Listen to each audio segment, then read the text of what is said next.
네. 자, 행복 단어 마지막 부분입니다.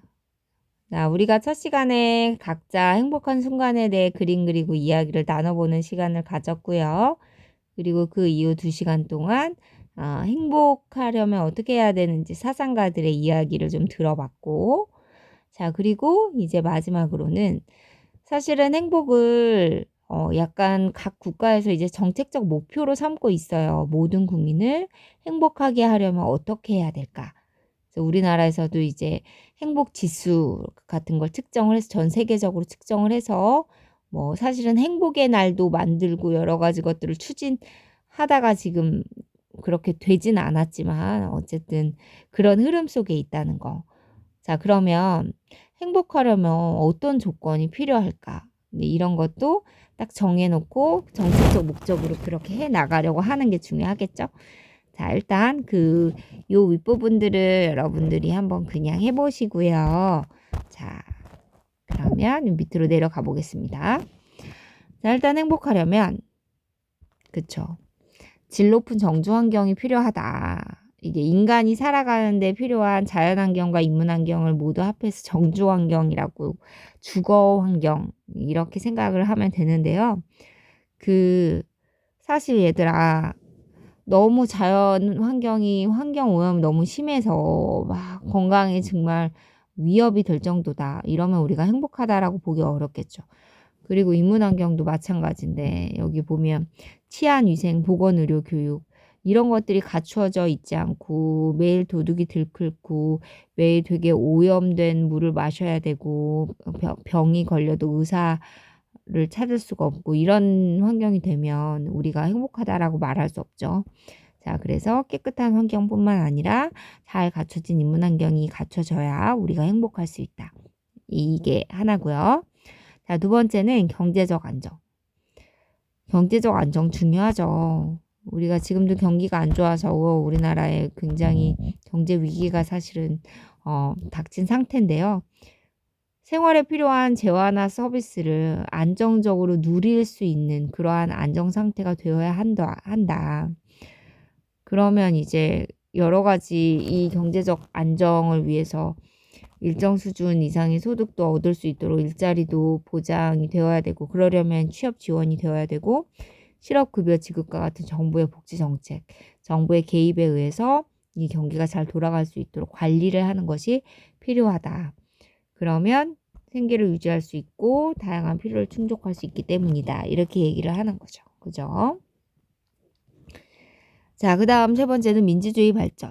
우리가 민주주의는 국민이 직접 정치 결정에 참여하는, 그것이 직접이든 간접이든 참여하는 그런 형태를 민주주의라고 하잖아요. 그래서 국민이 주인인 시스템이니까 주권자로서 내가 정치 권력을 행사할 수 있냐 없냐를 가지고 민주주의를 이야기를 하는데 사실은 너네가 지도를 보면 선생님 지도를 하나 보여주면 이게 매년 민주주의 지수를 우리가 조사하는 이코노미스트라는 데에서 조사한 수치거든요. 그래서 너희가 전 세계 지도에서 지금 색깔로 이쪽이 지금 권위주의고요. 이쪽이 풀 디모크라시가 이제 완전한 민주주의, 이게 결함 있는 민주주의, 이게 약간 이렇게 혼합된 시스템인 거죠. 근데 지금 우리나라는 얘들아 지금 약간 연두색이죠. 우리나라가 지금 이 작년 계엄 이후로 좀 떨어져가지고 한 요 정도 있어요. 요 정도. 원래는 풀 디모크라시였거든요. 그러다 좀 떨어졌고요. 근데 여기서 진짜 짙은 초록색 이런 데 보면 이거 다 선진국이잖아요, 얘들아. 여기도 다 선진국, 그쵸? 잘 사는 나라들이 또 민주주의를 채택하는 비율이 굉장히 높죠. 그쵸? 너네도 한번 보시면 권위주의 체제 보시면 뭐 중국, 러시아 이런 데 권위주의 체제죠. 그쵸? 그리고 중동 국가들. 자, 이런 것들을 보면 민주주의라고 하는 거 되게 중요하구나. 이런 것들을 알 수 있죠. 자, 그래서 민주주의는 민주적 법, 제도, 문화 등이 시민의 권익을 보장하고 증진하는 데 중요한 역할을 한다. 민주주의라고 하는 것이 사실은 기본적으로 국민의 기본권 보장을 위해서 여러 가지 제도들이 마련되어 있는 제도이기 때문에 시민의 권익 보장에 굉장히 최적화된 체제죠. 사실은. 그렇죠. 권위주의 같은 것들은 사실 그 지배층들의 이익에 최적화되는 시스템이고요.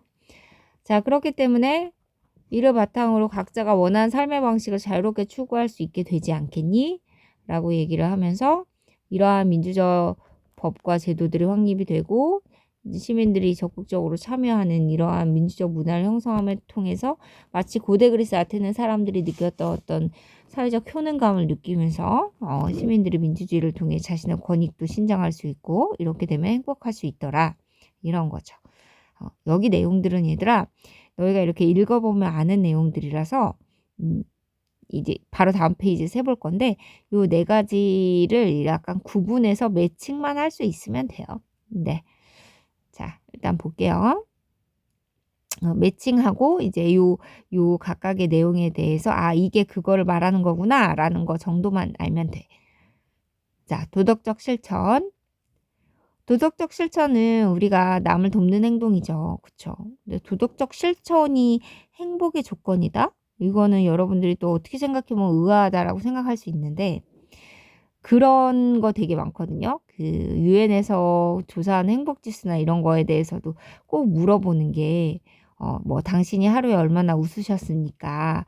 뭐 당신이 얼마나 그 기쁜 감정을 얼마나 느꼈냐 이런 것도 물어보지만 당신이 남을 얼마나 도왔습니까? 이런 것도 물어봐요. 왜냐면 다른 사람을 도왔을 때 그 느끼는 심리적 만족감이 행복을 높인다라는 데이터가 너무 많거든요.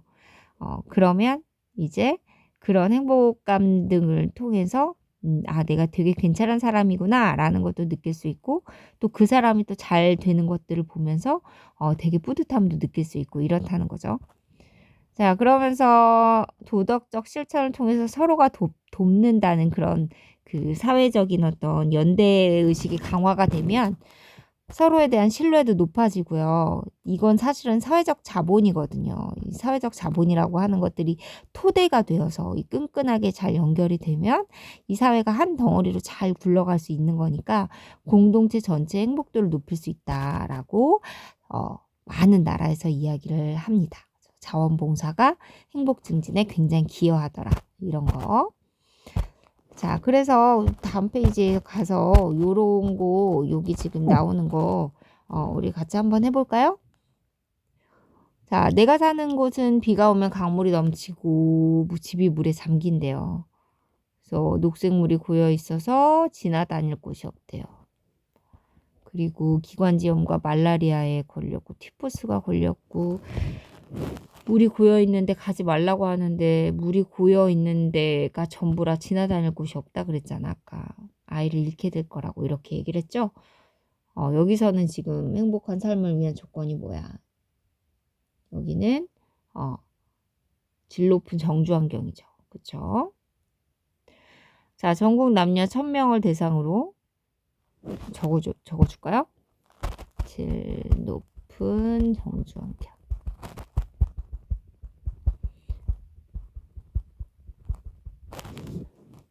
자, 전국 남녀 1000명 대상으로 행복을 위한 조건이 무엇이 가장 필요합니까? 라고 했더니 경제적 여유가 가장 필요해요 하고 40.2%가 이야기를 했대요. 네.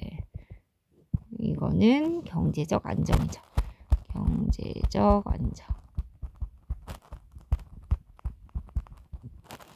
자, 정치적 권리는 기본적 요구에 효과적으로 관심을 집중시키고 적절한 공공활동 요구하게 합니다.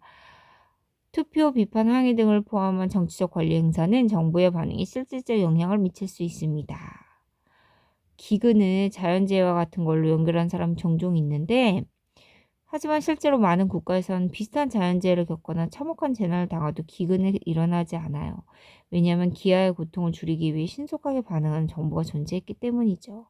그 얘기는 만약 어떤 나라에서 기근으로 굉장히 고통받는 상태가 지속된다라고 하면 그것은 자연의 요인만 문제가 아니라 정부가 제대로 역할을 하지 못하는 것이 문제라는 것이다라고 이야기하는 거죠.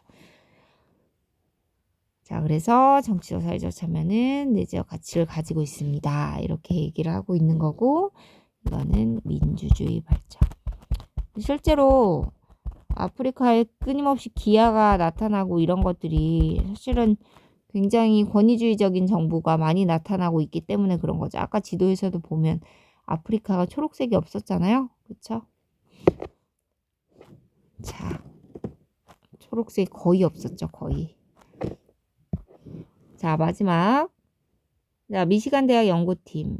장수 부부 공통점. 자, 사람들은 남을 돕고 나누면 심리적 포만감인 헬퍼사이를 느끼는데 엔도르핀의 분비가 굉장히 증가하고 면역 항체 수치가 높아진다.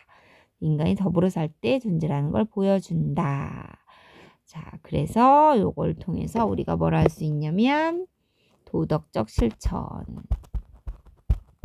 요거를 알 수 있는 거죠. 그쵸?